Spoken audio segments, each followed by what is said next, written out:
Ayan guys, hihimay na natin ang ating pinanguha na ampalaya. Tapos ating gagataan. Ayan po at isa-isa nating tinatanggal sa tangkay ang mga dahon hanggang doon sa kanyang mga talbos.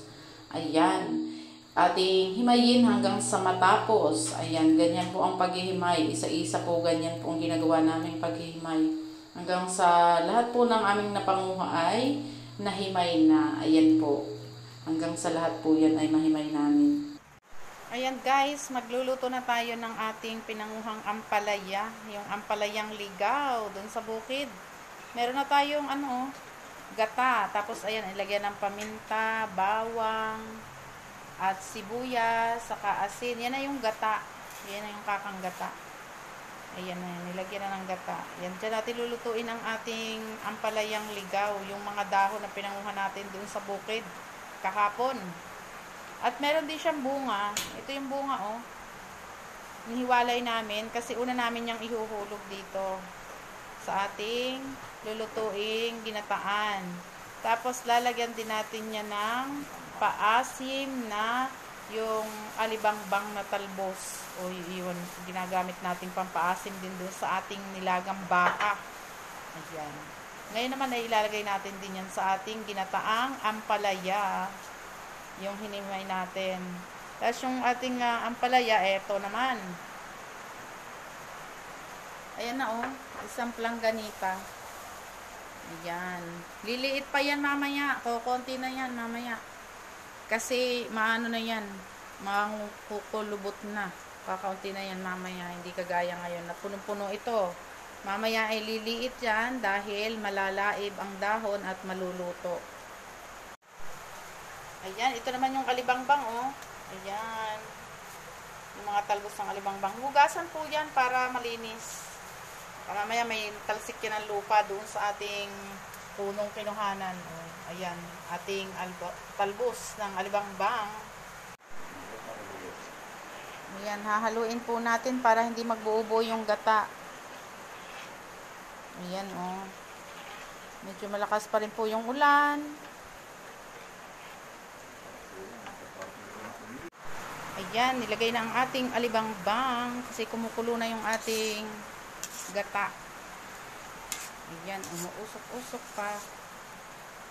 Pampaasim. Ayan, ang ating alibangbang. Oh.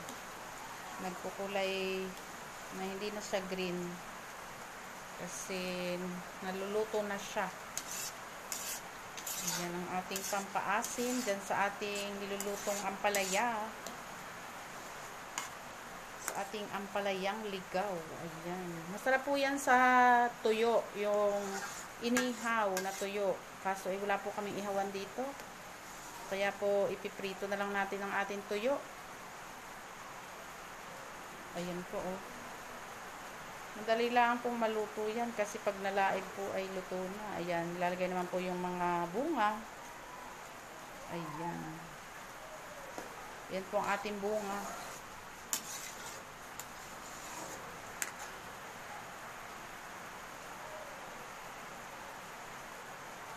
Ayan, oh. Luto na yung ating alibangbang.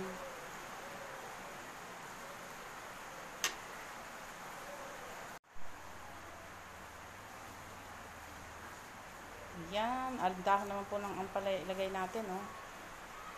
Ilalagay na natin ang dahon ng ampalayang ligaw. Ayan, oh.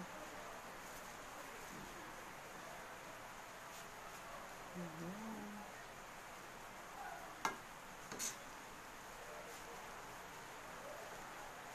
Mabilis lang po yung maluto.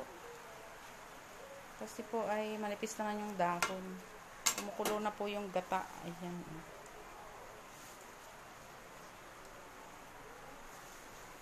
Ang ating ampalaya. Ang sarap yan.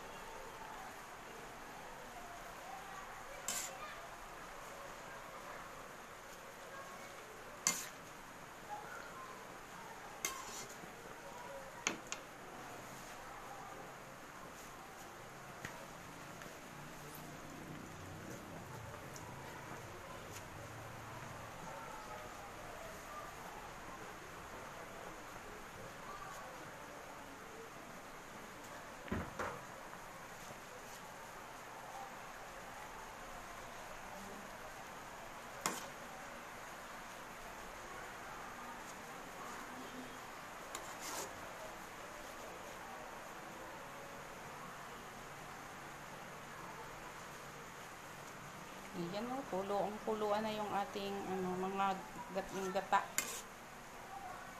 Ayan, madali na yung maluto. Oh, malapit na matapos maluto ang ating ampalaya.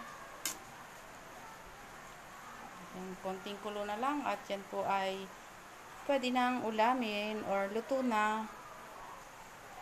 Ayan ang ating ampalaya, ginataang ampalayang ligaw.